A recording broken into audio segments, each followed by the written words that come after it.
Welcome to Leaders and Legends, the podcast focused on leadership and clinical trial execution. I'm your host, Patty Leuchten, CEO of Diligent Pharma. In each episode, we'll get to know the individuals who are driving change and influencing the direction of our industry. Whether you're a seasoned executive yourself, an emerging leader, or simply passionate about clinical trials like I am, join us as we discuss our industry's most pressing challenges, the future of clinical trials, and hear insights and advice from the leaders who are moving our industry forward.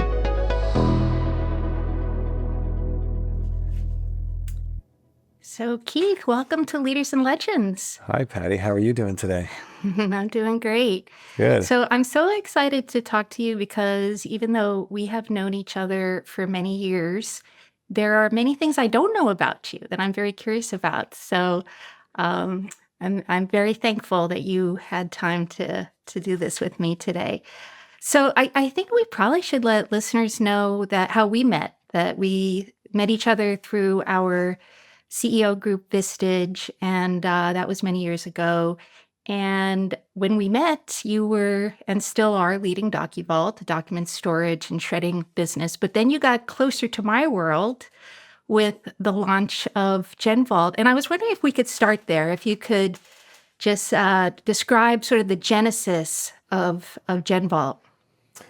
Sure. GenVault is a child in making probably for, I don't know, 10 or 12 years, right? So I don't know if I told you, but when I was at DocuVault kind of doing the traditional records thing, I saw this biorepository model and I found it really fascinating because it was really specific and it required a lot of, I would say sensitivity. So it was basically a very hard model I felt to execute from a temperature and transport side of things. And I felt like it was a boutique kind of neat niche that I wanted to explore. So I had been researching biorepository for almost a dozen years. Wow. I did not know that, actually. No. And when we built that building for DocuVault, I actually designed the other side of the half of the building to be the home of the future biorepository, even though it wasn't going to come for another 6 years. So, interesting. Yeah. Well, I always enjoyed looking at it. Yeah, in some ways it's kind of a like a natural extension, but it's also, I think of it as sort of a courageous move because there's so much that you have to consider when it comes to biostorage, just from a requirements and a regulation standpoint. So how did you think about it from a business perspective? Like, how did you weigh the opportunities versus the potential risks of starting this business? Sure. The risks are large in cold storage, as you know. But I felt that it was a natural progression for us. I mean, we were doing some complicated storage on the archive side, vaulting, media rotations, fine art. We were doing, and so we've had some technical skills that we felt were relatively similar. But the truth is that the cold storage space is completely different in a lot of ways. So if we're looking at an opportunity, we felt that we always wanted to grow into markets that were less paper intensive, and then also that were up our alley of physical asset protection. We believe that we're preservationists or people who protect physical assets. That's our skill. And biorepository definitely fits that criteria. Yeah. So did anything sort of surprise you, or were there any like gotchas when you first started that you didn't anticipate? All the time, right? So I had to hire my team. I was considering doing a joint venture with someone in the space, and I didn't feel comfortable in that situation. And so I decided to hire my own team and experts that had run and started biorepositories around the country. Also, mechanical and engineering teams and so forth, because you have to have all the, there's a lot of background stuff as it relates to the facility and the power and, alignment and so forth. So I went and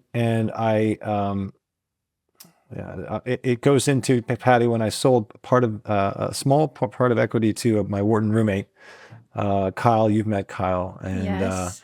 And Kyle was really excited about this idea. And I said, Kyle, I have to basically build my own team. And so it's going to be a little bit more expensive. But here's the plan. And then we went and executed two vaults. We designed one vault, a biorepository inside of our current vault at DocuVault. The gotchas were like, the freezers didn't fit in the aisles. We couldn't get them underneath the racking. It was just like one minute after another was like, man, maybe this might not be a good idea.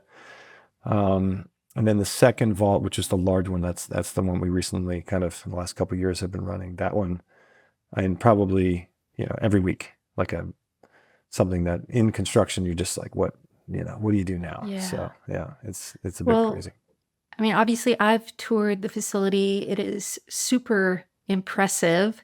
And I'm just wondering, like, how is it different than other biorepository facilities? And what did you sort of take from document storage and transfer over to cold storage? Sure. Our philosophy is maximization of cubic capacity or space utilization. So I think a lot of people build wasteful biorepositories, and I think that our job is to build something of super high caliber at the lowest possible cost, honestly. And our main job also is to focus on just doing that. I think other folks get distracted with other services, which is great. But if you're like a physical preservation or asset preservation purist, it's like, how do I build the best possible system to preserve a sample for future generations, and how do I do it at the lowest possible operating and investment costs? And that's what we did.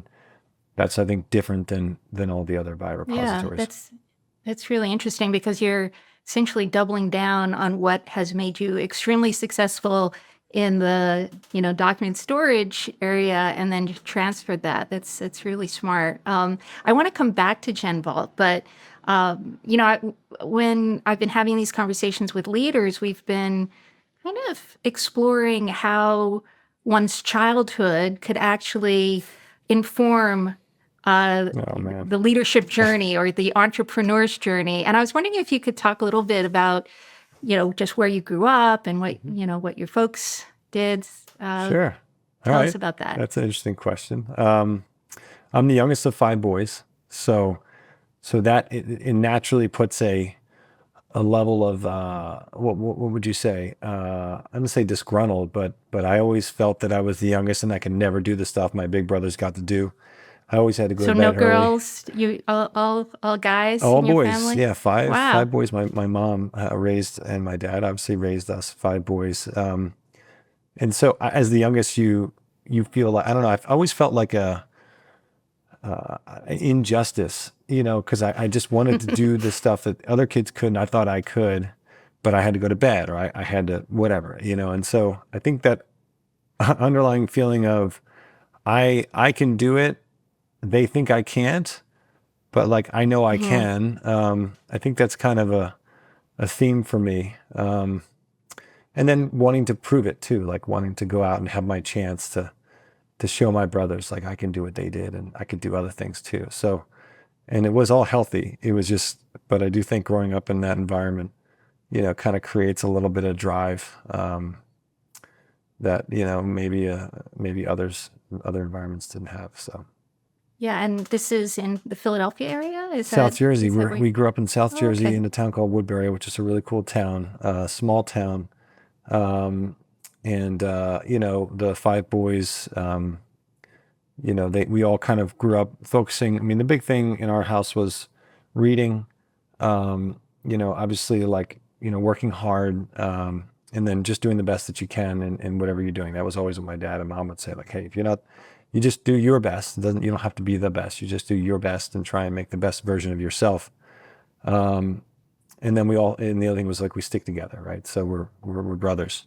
So we're all pretty tight still. And in South Jersey, we went to school. And then what's crazy, Patty, which, I'm not bragging, but I think it's amazing to have parents that found a way to do it, but they put all 5 boys through school and through Ivy League. Everybody went Ivy League institutions. So Wow.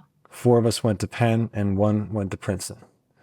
Oh my And from gosh. Woodbury, New Wow. Jersey. It was pretty amazing. Yeah. Well, I did get to meet your father at one Hmm. of the board Yeah. meetings, Yeah. and he seems like a very impressive person. And I wonder how much of his success, he's a physician, Right. right? Maybe you Hmm. could talk a little bit about your dad and Sure. just, did his sort of professional journey influence you and your brothers? Yeah.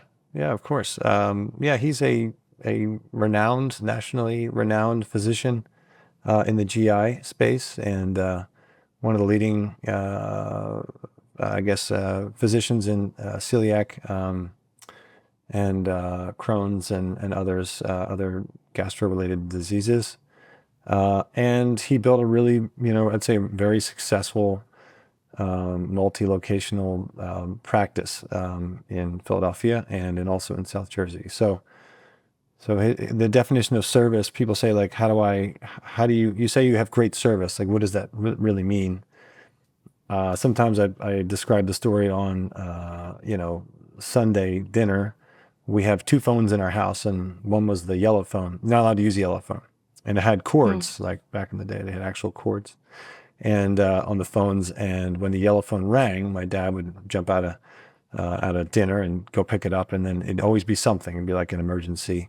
He'd Mm. say, "Hey guys, I gotta go. There's someone in the ER. I have to go and take care of him." So, that's always, that was dinner night, middle of the night, right? That was how he took care of his patients, and he worked hard, and he wanted to give them the best possible outcome.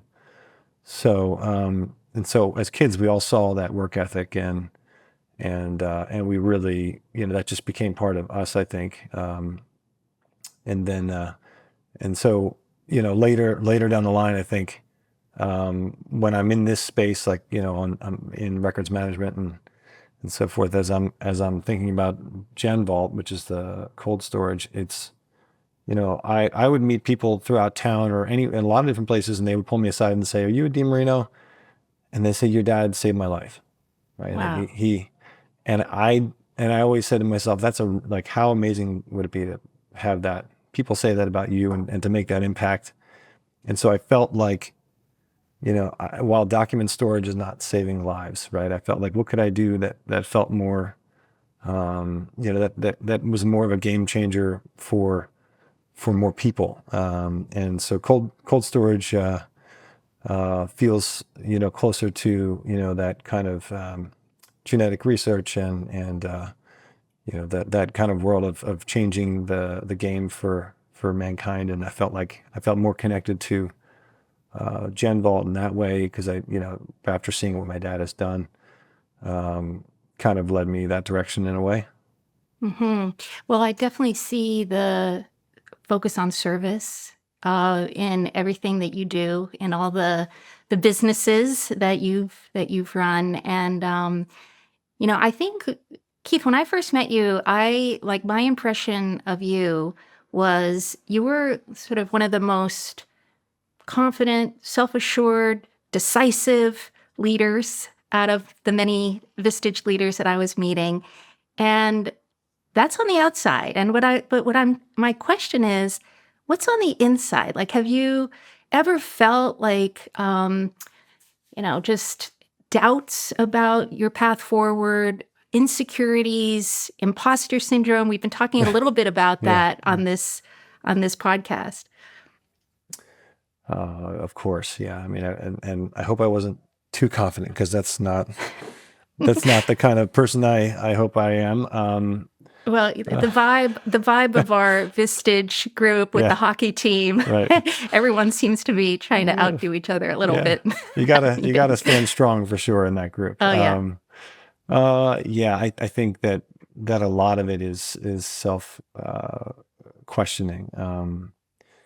In any startup, in any business, as you know, Patty, and you've done many, I'm always asking myself, like, am I crazy? Like, is this crazy? Can I start a biorepository from scratch, hire the talent, and then will someone trust me enough to provide their samples? And I really wasn't, like, for a couple of years, I wasn't sure I could pull it off.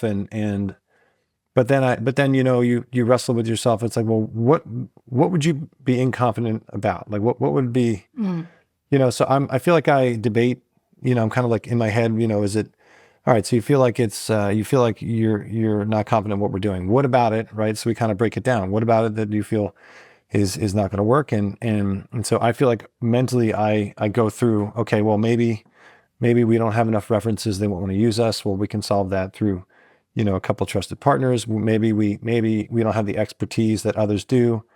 You can always hire expertise, and Right. you can, in fact, you have a clean slate. You could have better expertise than the competitor existing, right? Because you have a clean slate. So it's always like, I feel like there's a little devil here and the angel over here, and they argue, but my job is to listen to them and try to pick a result. So maybe it's not, if it's not confident, or but it does feel very scary to I have to present a certain way to my team. But Yeah. yeah, I am, generally, they say it's lonely at the top, right? So but you and the others in the team, like Investige and other folks, that other CEOs that I try to check myself against, generally are very helpful. I mean, you're on one of our committees and so forth, and so it's helpful to have others, right? Totally. Yeah. And what do you, so when you're sort of having to wrestle between, decisions or choices, are you trusting your gut and your instincts, or are you like really relying on that Wharton, business school education, or, how much does instinct come into play? I was just talking to somebody today about this. My opinion is that half of the advice in the world is wrong, Hmm. right? So someone gives you advice, that's their experience, that's their advice. That's not for you. So it's our job as CEOs to decide which half is right and which half is wrong. Um, Even the best advice, maybe 70-30 or 60-40. But and then I usually use, Patty, the gut is always in the background. So if I'm onto something, I'm going to ask a lot of questions. Like I want to get to the bottom of something. But I always try to use math to make decisions. So we'll run a quick model or a quick calculation, and then as entrepreneurs, I think we're trying to mitigate our risk. And to me, if I can mathematically show it using a probability matrix or something, I I'll try and I'll pursue something more. If it doesn't work out mathematically, then if you can't be successful at it, then maybe we need to find a new direction. But so analysis is big for me, and then some quiet kind of reflection, and then your gut. Ultimately, always your Hmm. gut. Do you Yeah. really think you can pull this off? Is this really smart? On the big decisions, on some of the small decisions, 8 out of 10 are going to be correct, and 20% of them are going to be wrong, and you just have to be okay with that. Yeah. Yeah. I feel the same way. And then over the years, relying on my gut a little more Yeah, now compared to the early days, for sure. yeah. So you are the first male CEO that I've interviewed, Oh, actually, on okay. this podcast. So, Wow. and I've not asked this question before, but to any of the women leaders. Hmm. But my question for you is, how do you balance work and family life? Because I know you have uh, your own kids and you're Yeah. very active with your family. Could you talk a little bit about that? Okay. Yeah, of course. I think the goal, if we go back to my dad, the question about my dad, right? There was always, like, family was always most important too, right? So, and he did all that, and was balanced and was around and saw our games. And so my goal is always, like, I don't care how successful of a business person you are, like, can you do it and raise a family, be a good husband and father and so forth. And I always felt this, like, this guilt around on both sides of the equation. So when I'm at work, I actually feel bad about not being at home with the kids or with my wife. And then when I'm with my wife and the kids, sometimes I feel bad about like, oh my gosh, I have so much work to do. I got to go do the work. And I think I was telling somebody this scenario and they said, well, that's great. And I said, how is that? Like, that's not great. That's like, you're always feeling guilty. It's like a torturous experience. Says, no, like that's good guilt, right? That's a balance that, it keeps you balanced. It keeps you like, grounded because, you know, to do too much of one, means something else suffers. So, I hope I'm doing a good job. And I do try and spend a lot of time with my kids and my wife, and to not have them, but be really successful would be a failure to me. Yeah. I don't know if that's Um, what you found with i- others, but is it okay to talk about Alexa? Could yeah, you you share a bet. little bit about her journey Hmm. and Yeah, what you have learned of from course. that? Yeah, yeah. She's pretty interesting. She's my daughter's, freshman in college now, but she grew up and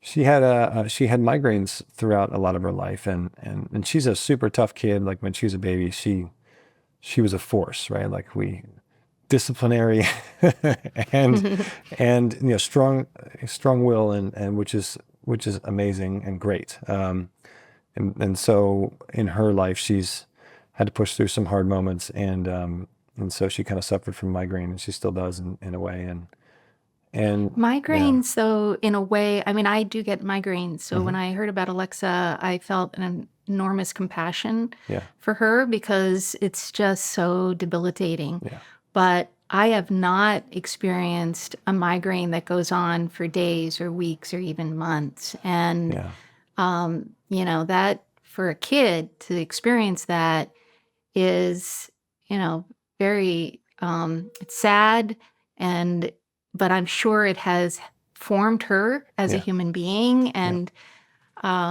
so it's that's been a very extreme thing for the entire family yeah. to experience. Of course, yeah. I think some people have their make or breaks or their hard moments later in life.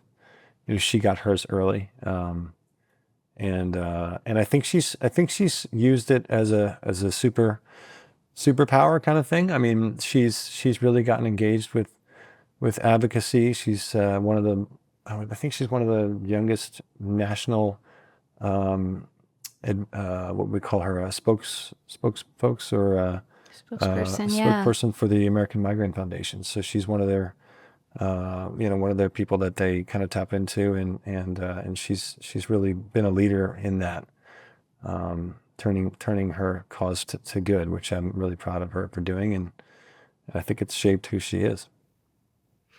And I know it I think it spurred you to do the rim to rim to rim. Is that right? That And Alexa's yeah, journey, which hmm, is what is it, a 50-mile Grand yeah, Canyon trek? Is that about, am I getting that right? that's right. Yeah, it's I think it's 24 miles each way, and then 10,000 feet elevation each day. So the rim to rim to rim in the Grand Canyon, and so we decided to raise money for Children's Hospital, the neurology division, and also the American Migraine Foundation. So kind of tied it all together as like a awareness push.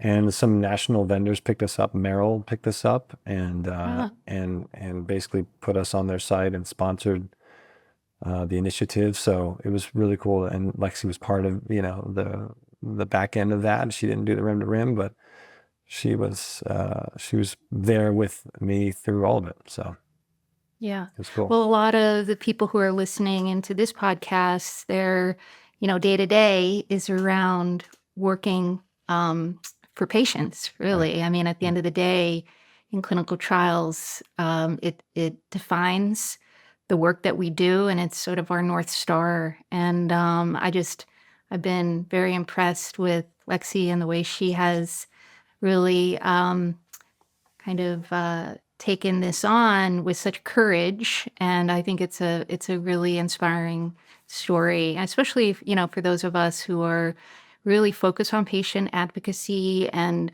really are thinking how do we get the patient voice into clinical trials. So, yeah, thank you for sharing that.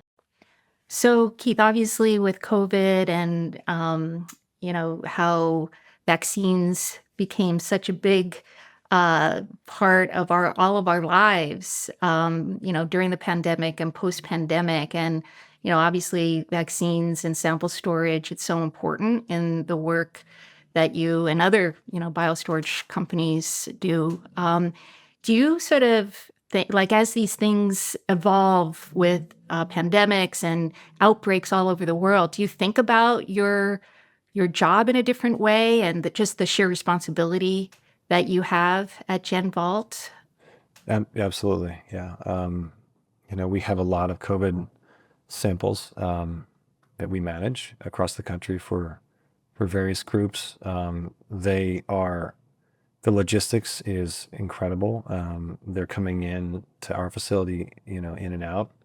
And we also, have a lot of research around these various diseases or outbreaks, and we're storing, that as well. So if we don't, if we aren't able to keep these specimens preserved, you think about the damage to the client, or to almost like mankind, right?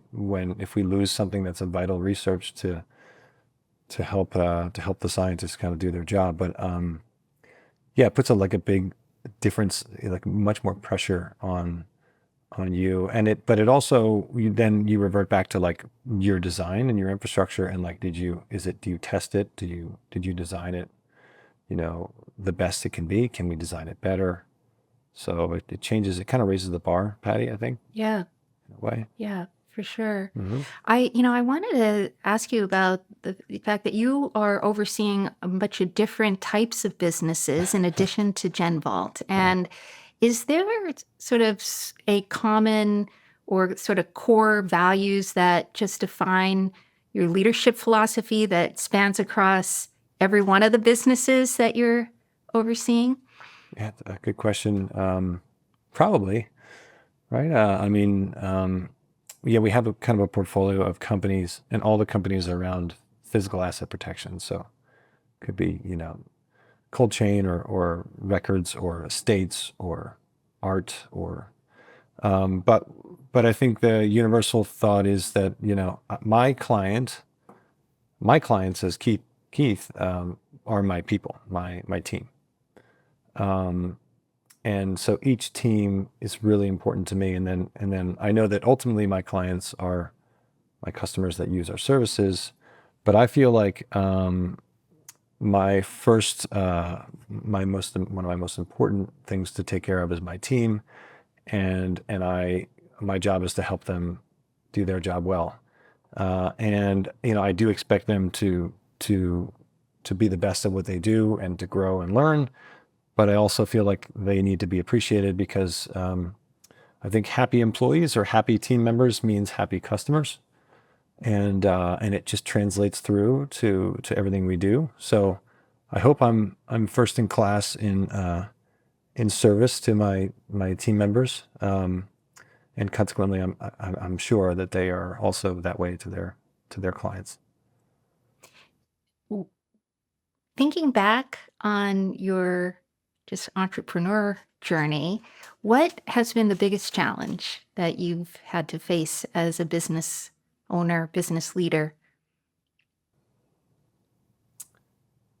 You could think of like all the scenarios that something happened, or most people would say funding, or like proof of concept, but I think honestly the biggest challenge is myself, Mm. right? It's our self-limiting kind of mindset. It's our human unwillingness to change, or to consider an alternate path.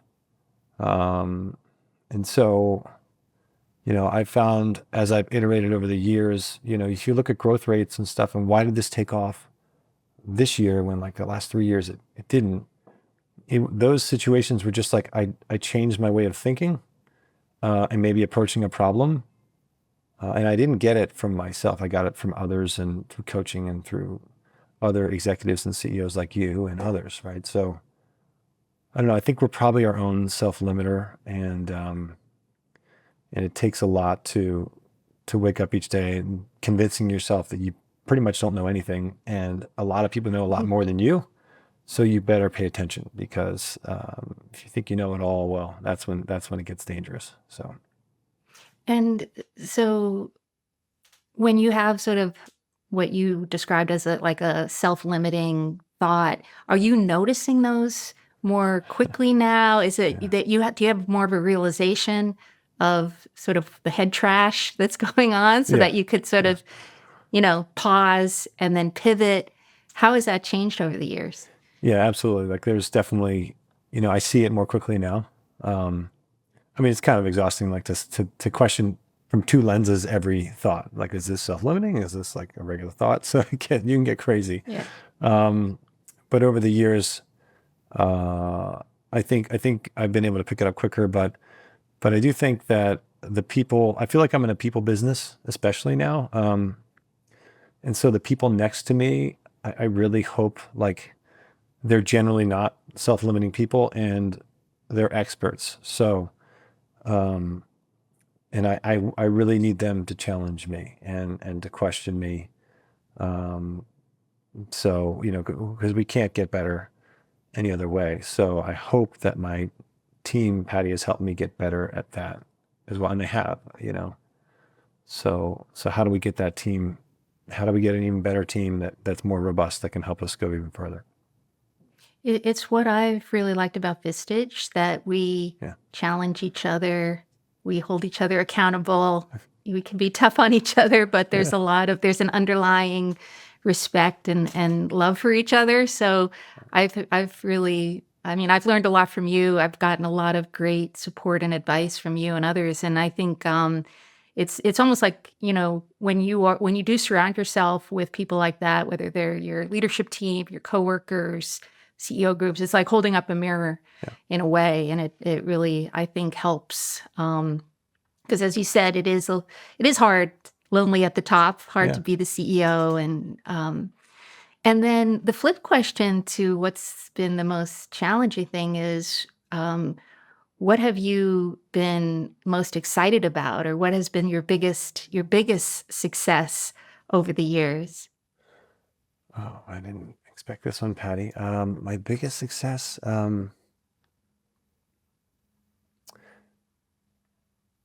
think it's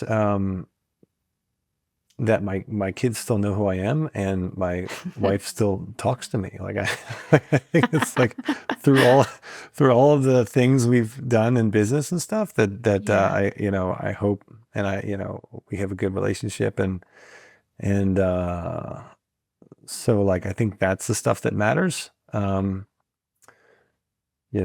I'm definitely proud of it. I know there's more to do, but is that a fair answer? Yeah, I would answer, well, it's interesting because if you asked me the same question, I probably would answer it in a similar way. Yeah. Because I think you and I